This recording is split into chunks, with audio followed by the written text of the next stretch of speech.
My name is Gloria Thompson. I'm 29 years old, and for the longest time, I genuinely believed I had life figured out. I spent 3 years with Ethan. When we first crossed paths, he was a whirlwind, spontaneous, unpredictable, a little reckless, yet so vividly alive. I was his anchor. I craved plans, lists, and stability. I worked in finance, not out of passion for numbers, but because it was practical. It promised a future, a home, a life we could build together. While Ethan's friends chased one influencer fantasy after another, living on credit cards and reckless ideas, I was laying down the foundation, not just for myself, but for us. I wanted something solid, something that would endure long after their chaos faded. A year ago, I even turned down a major promotion. It would have fast-tracked me to a senior position, but it meant relocating out of state for a year. Ethan made it clear he didn't want a long-distance relationship, so I stayed without hesitation. I thought love meant choosing him over ambition. I thought we were aligned about our future. But recently, things began to shift. At first, it was subtle. His gaze lingered on his phone more than on me. He'd smirk at something I couldn't see, chuckle at something I wasn't in on. His remarks about my safe job grew sharper, almost mocking. Weekends I spent budgeting or fixing up our apartment became a joke to him. "Gloria, do you ever live?" he'd laugh. I brushed it off, telling myself it was just stress or a temporary mood. So, I doubled down on being reliable, the rock in the storm. Meanwhile, Ethan started posting more online. His captions overflowed with ideas of freedom, adventure, living wildly. I told myself it was a phase. I trusted him. Or maybe I just wanted to trust what we'd built. The betrayal didn't erupt in a dramatic confrontation. It crept in quiet, hidden in the smallest detail. One morning, I couldn't find my phone charger. Our apartment wasn't big, so I knew it had to be nearby. I checked under the couch cushions, and that's when I saw Ethan's phone buzzing with a notification. A message preview stretched across the screen. The sender? Someone I didn't recognize. The words made my stomach drop, explicit, unmistakable. My hand shook as I scrolled through the thread. It was long. Inside jokes, late-night plans, and then me. Pictures of our apartment. A selfie of me asleep in bed, captioned, "Guess who I'm ditching tonight." I didn't feel heartbreak. I felt nothing. A cold, hollow emptiness. I walked into the kitchen. Ethan was there, humming as he made coffee, casual as if nothing had changed. "Morning, babe," he said with a smile. I held up his phone, my voice flat. "What is this?" His smile vanished. Irritation replaced it instantly. He snatched the phone. "What the hell, Gloria? Snooping through my stuff?" "No," I said evenly. "I found it under the couch. Don't play dumb. Who is she?" He sipped his coffee, narrowing his eyes. No denial. Not even a flicker of guilt. Just a smirk. "You're overreacting. She's just a friend." I forced the words out, low and steady. "A friend who asks what you're doing to get rid of me." The silence between us was sharp, fragile, and in that moment, I finally understood just how far Ethan already was. He leaned against the counter, coffee mug in hand, casual as if we were discussing the weather. "Look, Gloria," he said, tone almost bored. "I'm not going to apologize for what I need and what you're giving me, isn't it?" The words hit like stones. He wasn't angry, not even shouting. Just smug, self-assured. "You're safe," he continued, swirling his mug. "Predictable, stable. That might be someone's dream, but it's not mine. I want more. I want excitement. You're a mortgage before we even have a house. A steady job that keeps you chained. I don't want to be held back." I let out a bitter laugh I couldn't suppress. "Held back? Ethan, I turned down a promotion, an entire career path for you. I stayed when I could have been halfway across the country chasing something bigger. I did that because I thought we were building something together." He rolled his eyes, dismissive. "And that's the problem. You think the finish line is a steady paycheck and a condo with beige walls. I'm not ready to play house. I want someone unafraid to live." The arrogance in his voice was suffocating. He wasn't just rejecting me, he was rewriting everything we had shared, everything I had sacrificed, as if it were a mistake. I didn't argue. I didn't plead. Somewhere deep inside, something snapped, not with anger, but with clarity. His words no longer hurt. I turned and walked to the bedroom. My duffel bag was still at the top of the closet, half hidden under winter coats. I dragged it down. The zippers rasped louder than his voice behind me. "What are you doing?" he demanded, following, his irritation finally tipping into something less controlled. "Gloria, seriously, you're being dramatic." "I'm leaving," I said flatly, folding clothes into the bag. My voice didn't waver. My hands didn't shake. There was no fire left inside, only cold emptiness. "You're really just going to walk away?" His voice carried disbelief, as if the thought had never once crossed his mind. "After everything, you're just giving up?" I looked at him, really looked, taking in his stance, the smug grin, the mask of a boy who believed the world owed him more than it ever had. For the first time, I saw him without illusions. "Yes," I said, plain and simple. The firmness in my voice seemed to stun him more than any argument ever could. I zipped up my bag, slung it over my shoulder, and walked past him. The apartment fell silent, the kind of silence that screams. The only sound was the sharp click of the lock behind me. Outside, the cool air struck my skin like a cleansing wave. No tears, no anger, just an uncanny calm. That night, I crashed on my friend Marissa's couch. She didn't ask questions.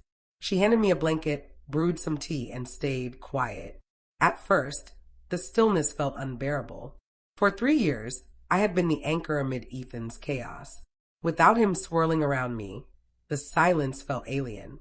But within that quiet, a small spark flickered, something that whispered freedom. Within a week, I found a tiny studio apartment. It wasn't much, just a small room with a stove. But closing the door behind me felt like stepping into a palace. This space was mine. No shared chaos, no hidden phones under cushions. Just clean lines, fresh air, and solitude. I blocked Ethan's number, then his friends, then even his brother. Anyone who could pull me back toward him. Not out of spite, but necessity. The cut had to be clean. The hardest part wasn't the pain, it was the quiet. But slowly, that quiet began to feel less like emptiness and more like peace. Then, whispers reached me through mutual friends. Ethan wasn't merely moving on. He was flaunting a new life with someone else. Lavish dinners, weekend getaways, filtered smiles plastered across social media. Captions like "finally free" and "living my best life" shouted louder than any grin ever could. It was a show, a performance meant for me and everyone we knew. He wanted the world to see he had leveled up. At first, I ignored it, the photos, the captions, the endless parade of adventures with his new girlfriend. Upscale restaurants, neon-lit concerts, weekend trips to nowhere in particular, all drenched in gold and blue filters. I could almost hear his voice in every post. "Look at me, Gloria. Look what you'll never have." It was calculated, deliberate, a performance for a single audience. And for a while it worked. People we knew commented with hearts and clapping emojis. "So happy for you too." What a glow up. But cracks appeared quickly, always. Alex was the first to speak up. We met for coffee, and after some hesitation, he leaned in. "You know Ethan's new life?" he asked cautiously. "It's all a facade." I raised an eyebrow. Gossip wasn't my goal, but curiosity crept in. "Fake how?" Alex exhaled. "That girl, he's living off her completely. Rent, meals, trips, she's footing the bill. Ethan doesn't have a real job. He's running the same half-baked crypto schemes as last year. You know how that ended." A bitter laugh escaped me. Of course, Ethan wasn't building a life. He was draining someone else's. Weeks later, Lisa, another mutual friend still following him online, sent me a string of late-night texts. "Gloria, you won't believe this. Ethan got caught cheating again. His new girlfriend found out through another woman, blasting him all over social media." I scrolled through screenshots Lisa forwarded, posts exposing Ethan's lies, manipulations, and double life. Public humiliation, raw and unfiltered. Suddenly, his feed changed. No bold captions. No extravagant outings. Smiles vanished. In their place, silence. Hesitant posts with no likes, no fanfare. I could almost picture him, hunched over his phone, scrolling for the validation that once fueled him. Lisa messaged again, "He's a mess," screaming at her in public. People are done. Even his closest friends are pulling away. I set my phone down. For the first time in months, I felt a sharp, unexpected clarity. Not hurt, not satisfaction, just truth. Ethan hadn't left me for a better life. He had left for chaos dressed as freedom. Then my phone buzzed. A number I didn't recognize. Hey, it's me. Can we talk? I stared at the screen. Spam had even filtered it, as if the universe wanted to shield me. I deleted it without replying. But he didn't stop. More texts came, each more frantic than the last. Long apologies, pleas for forgiveness, rambling confessions of mistakes and lessons learned. One read, "You were the only one who really cared about me. I miss what we had. Please, Gloria." I didn't respond. Not a word. Days went by, and the messages piled higher. One evening, a number I recognized appeared, his brother. "Gloria, please. He's not doing well. You're the only one he'll listen to." I scoffed. The same brother who mocked me for being boring, now begging for help. Then his best friend, "She's in a dark place.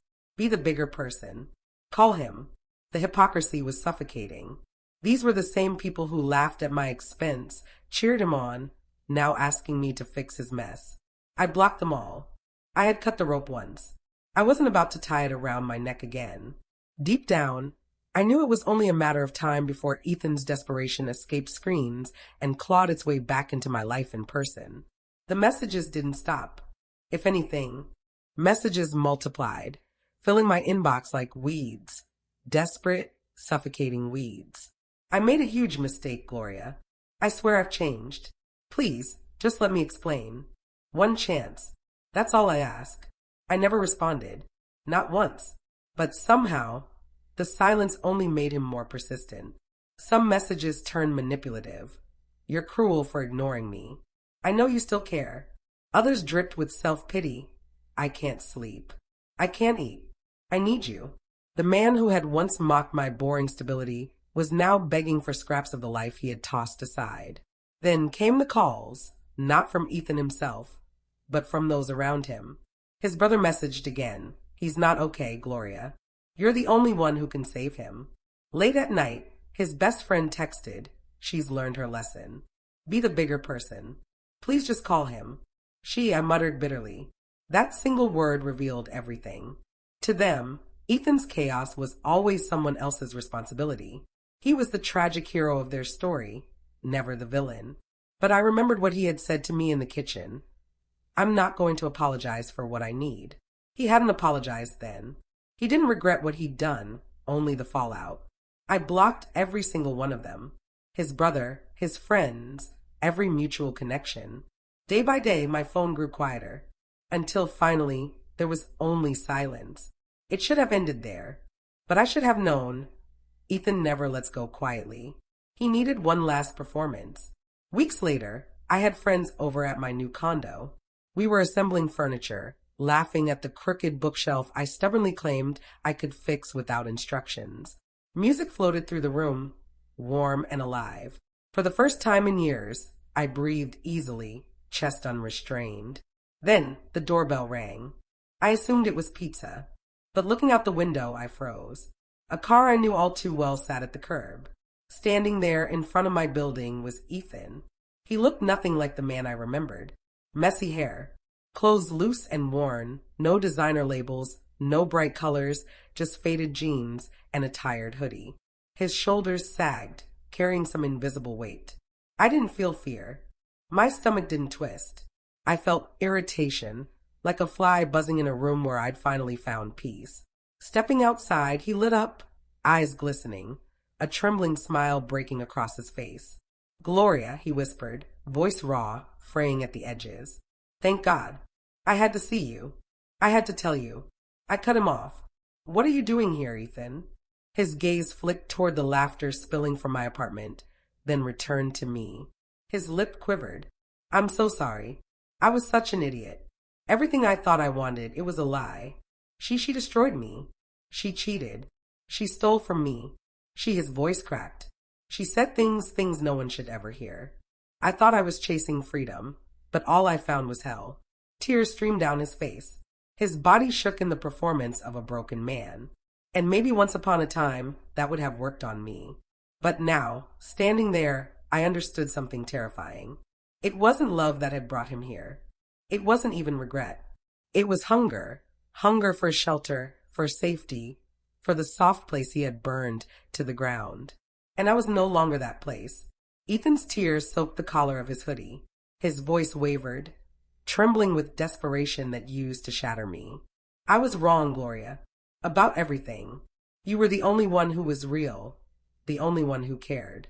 I miss you. I miss us. Please, just give me another chance. I can do better this time. For a heartbeat, I almost laughed. Not out of humor, but irony. Months ago, those words would have shattered me. Now, they sounded like lines from a bad play.